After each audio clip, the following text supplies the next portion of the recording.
어떤 성공한 두 젊은이가 있었습니다. 나이가 젊을 때에 사업에도 성공을 하고 이룰 수 있는 인생의 대부분을 다 성취를 했습니다.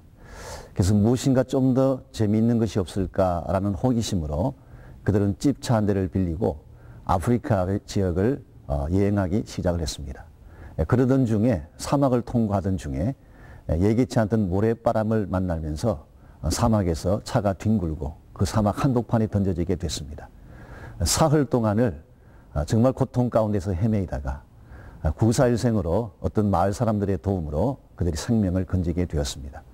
몸이 다 회복된 후에 그것을 떠나려고 했던 두 사람이 우리 여기까지 왔는데 우리가 다녀간 무엇인가 자취를 남기고 가자. 무엇을 남기고 가면 좋을까? 첫 번째 사람은 제안을 하기를 우리가 다녀갔다고 하는 우리 이름이 새겨진 기념비를 세우고 가자고 이야기를 했습니다. 또 다른 한 청년은 다른 안건을 내놓습니다. 기념비보다는 우물을 파고 가자. 우리도 헤매봐서 알지만 사막에서 가장 중요한 것이 물이 아니냐. 우물을 파자고 주장을 했습니다. 두 사람의 의견이 좁혀지지 않게 되자 둘 다를 세우고 떠나기로 작정을 했습니다. 그래서 기념비도 세우고 우물도 파고 그것을 떠난 것이죠. 몇 년의 세월이 흐른 후에 두 청년이 다시 그 지역을 방문해 보았더니 기념비는 간 곳이 없고 우물만 남아 있었습니다. 동네 아낙네에게 물었습니다. 분명히 몇 년 전 우리가 여기에 기념비를 세웠는데 그것이 어디로 가고 우물만 있는 것이냐. 그때 그 아낙네가 다음과 같이 대답을 합니다. 이와 같이 바람이 불고 모래가 있는 이곳에 기념비가 무슨 소용이 있습니까? 사람들의 목마름을 채워줄 수 있는 우물만이 필요합니다. 여러분, 이 땅에 사는 사람들 가운데는 두 종류가 있습니다. 한 종류의 사람은 자신을 위해 기념비를 세우면 사는 사람들이 있습니다. 또 다른 한 종류의 사람은 누군가의 목을 축여주기 위해서 우물을 파며 베풀며 사는 인생이 있습니다. 하나님께서 기대하시는 삶의 모습은 어떤 것일까요? 나를 위해 기념비를 세우는 삶이 아니라 내 주변 사람들에게 축복을 나누어주고 생수를 공급해주고 하나님이 기뻐하실 아름다운 열매들을 안겨주는 삶을 하나님께서는 기대하실 것입니다. 어떻게 하면 우리 주변 사람들에게 축복의 꽃다발을 안겨줄 수 있는 이런 위대한 삶을 살아갈 수가 있을까요? 오늘 같이 봉독한 이 본문인 이사야 61장 1절에서 3절에 보게 되면 예수님께서 오시게 되면 하시게 될 유명한 예언적 말씀이 기록되어 있습니다. 사실 이 본문은 예수님의 생애에 있어서도 대단히 중요한 본문으로 알려져 있죠. 왜냐하면 예수님이 나사렛의 회당에 들어가서 최초로 설교를 했을 때에 그 예수님이 인용했던 설교 본문이 바로 오늘 우리가 읽었던 이사야 61장의 말씀이었습니다. 그래서 흔히 많은 주석가들은 이 본문을 예수님의 취임 설교라고 부르기도 하고 심지어는 예수님의 사명 선언문이라고 일컫기도 합니다. 자, 여기에 나타난 예수님 사역의 본질적인 내용이 어떤 것일까요? 1절에 보니까 하나님께서 나를 보내사 마음이 상한 자를 고치게 하며 포로된 자들을 해방시켜주며 갇힌 자들을 놓아주기 위함이다. 그리고 3절에서 이렇게 계속 이야기합니다. 무릇 시온에서 슬퍼하는 자에게 화관을 주어 그 죄를 대신하며 희락의 기름으로 그 머리에 바르게 하기 위함이다. 즉 예수님 사역의 본질은 갇힌 자들, 고통당한 자들, 아픔당한 자들에게 해방과 기쁨을 줄 뿐만 아니라 죄를 뒤집어 쓴 인생들을 찾아가셔서 화관을 안겨주는 사역이라고 말씀하고 있습니다. 여기 화관이라고 하는 것은 꽃다발을 말하는 것입니다. 요즘은 결혼식을 하게 되면 신부가 이렇게 머리에 다른 장식을 합니다만은 고대 이스라엘 사회에서는 이 화관으로 장식을 했습니다. 면사포를 쓰는 것이 아니라 꽃으로 신부의 아름다움과 순결함을 상징하는 것이죠. 이와 같이 귀한 화관을 죄를 뒤집어 쓴 백성들에게 씌워주시겠다고 주님 말씀하십니다. 이사야가 이 말씀을 기록할 당시 이스라엘 백성의 모습은 형편없었습니다.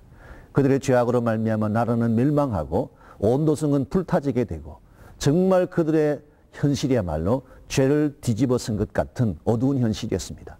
그런데 그와 같이 죄악 가운데 살았던 백성들, 실패한 그 백성들의 머리 위에 하나님은 꽃다발을 준비하셨다가 안겨주시마 말씀하신 것입니다. 이것이 하나님이 예수님을 이 땅에 보내신 목적이고 또한 우리 모두에게 허락하신 사명의 본질이라고 말할 수가 있습니다. 우리도 어디를 가든지 우리 주변 사람들에게 축복의 꽃다발을 안겨줄 수 있어야 합니다. 어떻게 할 때 그런 삶을 살 수가 있을까요? 첫 번째로 성령의 기름 부음을 받아야 합니다.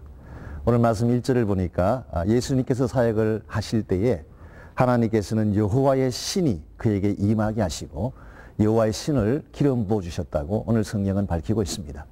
예수님께서 꽃다발을 나눠주는 사역을 감당할 수 있었던 근본 이유는 예수님에게 임하신 성령의 기름 부음 때문이라고 말할 수 있습니다. 실제로 예수님은 공생애를 시작할 때 요단강에서 침례받고 올라오실 때에 성령을 받고 사역을 시작하셨습니다. 사도행전 10장 38절 말씀에 하면은 공생애 기간 동안에 예수님 하시는 모든 사역의 근본 능력도 성령의 능력이 있음을 성경은 밝히고 있습니다.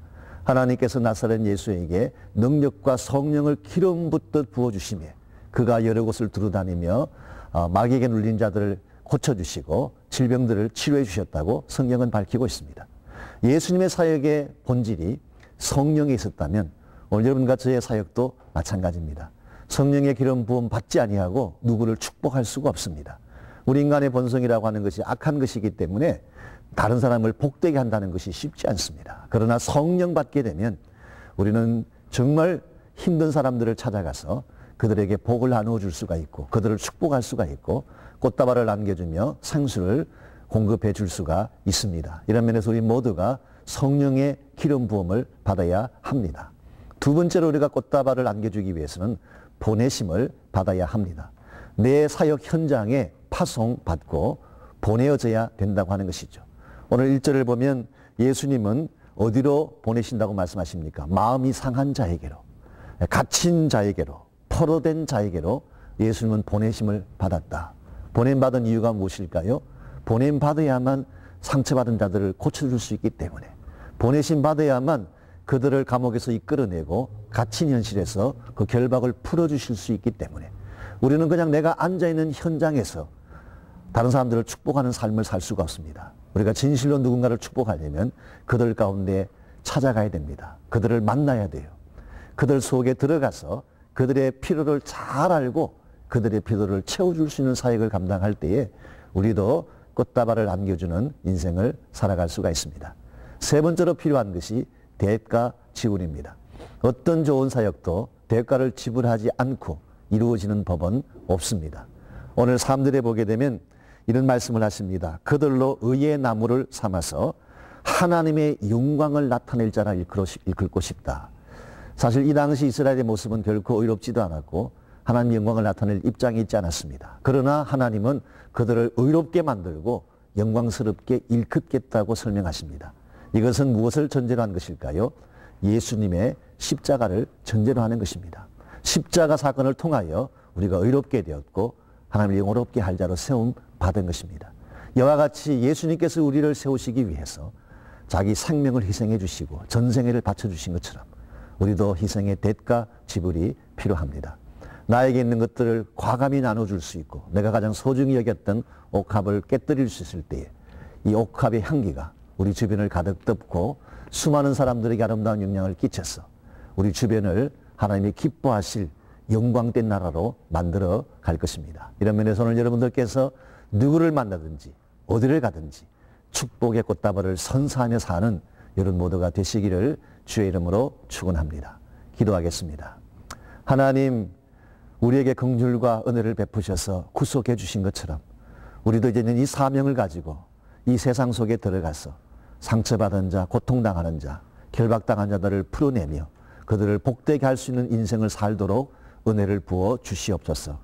예수님의 이름으로 기도하옵나이다. 아멘.